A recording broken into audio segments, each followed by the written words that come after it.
ગૌચરની ઘણી જગ્યાઓ પડી છે. જો આપણે પ્રયત્નો કરીને આવા નાના નાના ગ્રામ વનો જો ઊભા કરીએ તો એ વાતાવરણને આપણે ઘણું સરસ બનાવી શકીએ છીએ, સુંદર બનાવી શકીએ છીએ.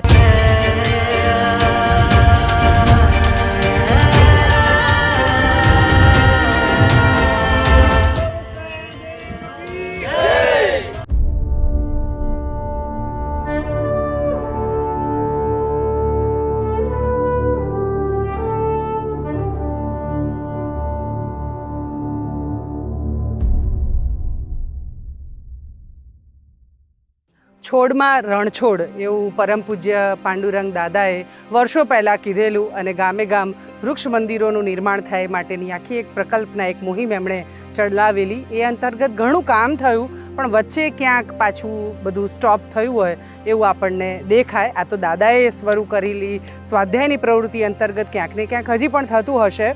પણ ગ્રામજનો તરીકે આપણે બધાએ જે સતત આ પ્રવૃત્તિ વૃક્ષ વાવી અને ઉછેરવાની કરવી પડે એમાં ક્યાંક ઓટ આવી એવું દેખાય છે. અને ઓટ આવી એવી કેવી રીતે ખબર પડે? તો આપણી ધરતીનું જે તાપમાન વધી રહ્યું છે એનાથી આપણને ખ્યાલ આવે. અમે પાછલા કેટલાક વર્ષોથી ઉત્તર ગુજરાતમાં જળસંચય અને સાથે સાથે વૃક્ષ વાવી અને ઉછેરવાનું કરીએ છીએ. મૂળ વૃક્ષ વરસાદ આવે એના માટે થઈને જ વાવવું, એ સિવાય પર્યાવરણના દૃષ્ટિકોણથી જોઈએ તો પણ એનું ઘણું મહત્ત્વ છે. વારંવાર એ વિશે બોલ્યા છે એટલે આજે એની વાત નથી કરવી. પણ આ સિઝન શરૂ થઈ ગઈ છે વૃક્ષો વાવવાની, અને એ અમે પૂજન સાથે વૃક્ષો વાવીએ. બનાસકાંઠાનું ધાનેરા અને ત્યાંનું ખીમત ગામ છે, ત્યાં ગૌશાળા છે અને ત્યાં 2,500 વૃક્ષો આદરણીય કિશોરભાઈ પટેલ અને ગ્રામજનોની મદદ, અને તમે પણ આ ફેન્સિંગમાં જેમને મદદ કરી છે એમની પણ વાત તમે કરજો, એ બધાની મદદથી આ કર્યું છે.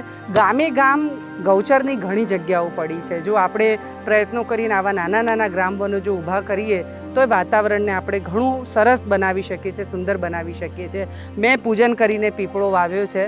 પીપળો સૌથી પૂજનીય કહેવાય છે અને એમાં ઈશ્વરનો વાસ છે. ભગવાન વાસુદેવ શ્રી કૃષ્ણ કહીએ એનો વાસ છે. તો જેટલા પણ વેરાયટીવાળા વૃક્ષો વવાય આપણા ગામોમાં, આપણા ખેતરોમાં, એ પણ એટલું જ અગત્યનું છે. આ ગૌશાળાએ સરસ મજાનો એક પ્રકલ્પ કર્યો, અને ગૌશાળામાં તો ખાસ વૃક્ષો વવાવા જોઈએ કે જેથી ભવિષ્યમાં ગાયો આ બધા વૃક્ષોના છાંયડા નીચે બેસી શકે અને શેડ બનાવવાની બહુ જરૂરત ઊભી ન થાય. તો આવું સરસ ઇનિશિયેટિવ ખીમતમાં આવેલી આ ગૌશાળાના બધા જ સ્વજનો છે એમણે લીધું છે. તમે પણ આ કરો એવું ઈચ્છું છું. આદરણીય કિશોર અંકલ, કિશોરભાઈ પટેલ આમ તો અમેરિકામાં રહે છે, અને એમના દીકરા પ્રિય કુશલભાઈની સ્મૃતિમાં ગ્રામવન, કુશ ગ્રામવન ઊભું થઈ રહ્યું છે. તો એનો પણ રાજીપો છે. આમાં બીજા લોકોની પણ ભાગીદારી છે.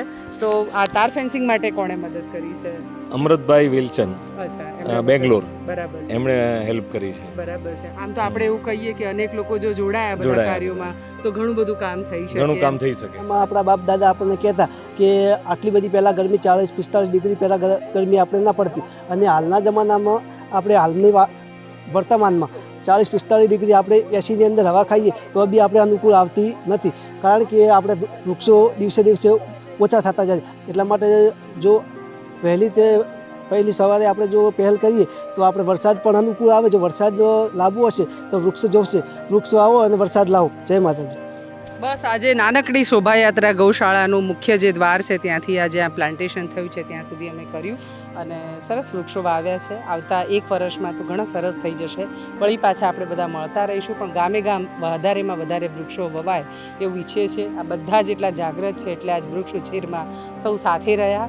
બધાનો ઘણો આભાર. આ કાર્યમાં જે પણ મદદ કરે છે આ સૌથી મોટું પુણ્ય કાર્ય છે.